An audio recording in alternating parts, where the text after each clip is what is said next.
হয়, কৃষি কৰ্মৰে স্বাৱলম্বী এজন আদৰ্শ কৃষকৰ প্ৰশংসনীয় কৃষি কৰ্ম দেখুৱাবৰ বাবে মই এই মুহূৰ্তত উপস্থিত আছোঁ।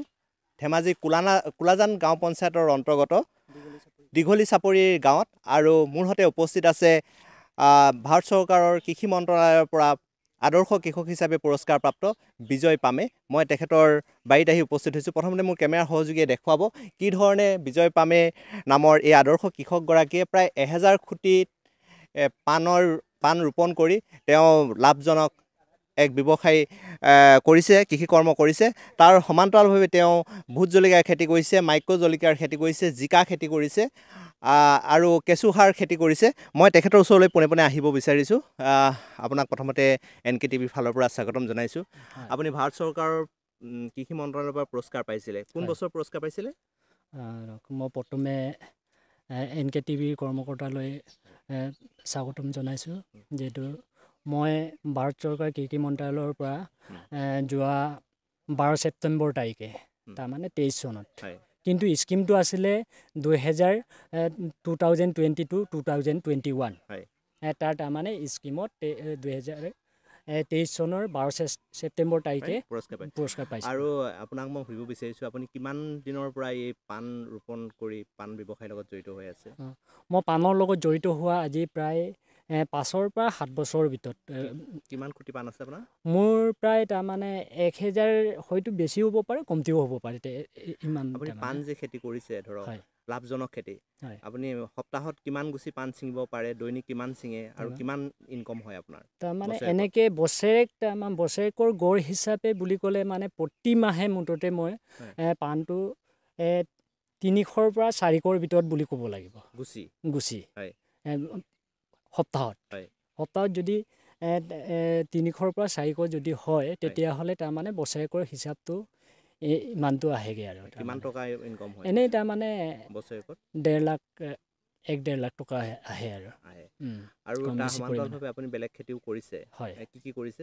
মই ভোট জলকীয়া 2600 জোপা এইবাৰ আছে, আৰু মাইক্ৰ' জলকীয়া তেনেকৈ 300ৰ পৰা 400ৰ ভিতৰত আছে, আৰু আহু 1.5 বিঘা আছে। তাতে তাৰমানে আহুৰ লগত মিলেটো মই মিক্স কৰি পেলাই সিঁচিছোঁ, কিন্তু ওলাই নোলাই এইটো এতিয়ালৈকে ময়ো চিনি পোৱা নাই, তাৰমানে এতিয়ালৈকে ওলোৱা দেখা নাই। কিন্তু আৰু কি কি কামত ব্যস্ত হৈ আছে আপুনি? কেঁচুসাৰ কৰিছে? আৰু কেঁচুসাৰ কৰি আছোঁ। তাৰমানে মই প্ৰতি বছৰে মুঠতে 100ৰ পৰা 150 কুইণ্টেল মুঠতে মোৰ ইয়াৰ পৰা সাৰ KVK লৈ যায়। আমি জানো এতিয়া লাভজনক পাণ খেতিৰ লগত আপুনি দীৰ্ঘদিন ধৰি জড়িত হৈ আছে। পাণৰ যেতিয়া ধৰক দাম বাঢ়ে, তেতিয়া আপুনি কিমান টকালৈকে পাণ বেচিছে গুছিত?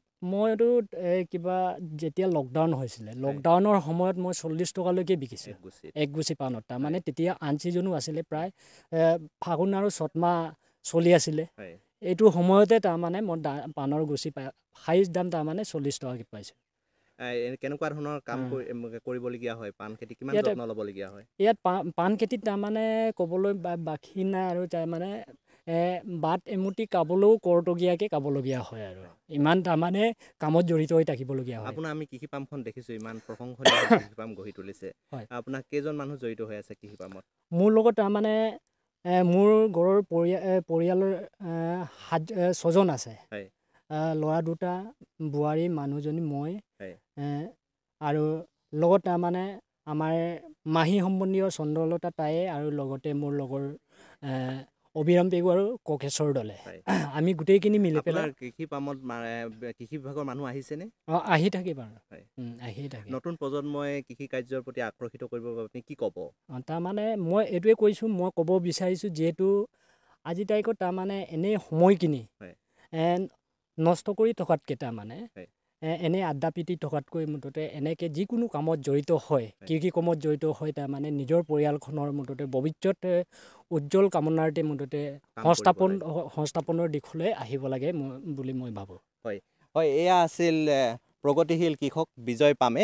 আৰু এই বিজয় পামৰ নামৰ কৃষকগৰাকীয়ে ইতিমধ্যে ভাৰত চৰকাৰৰ কৃষি মন্ত্ৰালয়ৰ ফালৰ পৰা আদৰ্শ কৃষক হিচাপে, প্ৰগতিশীল কৃষক হিচাপে বঁটা লাভ কৰিছে।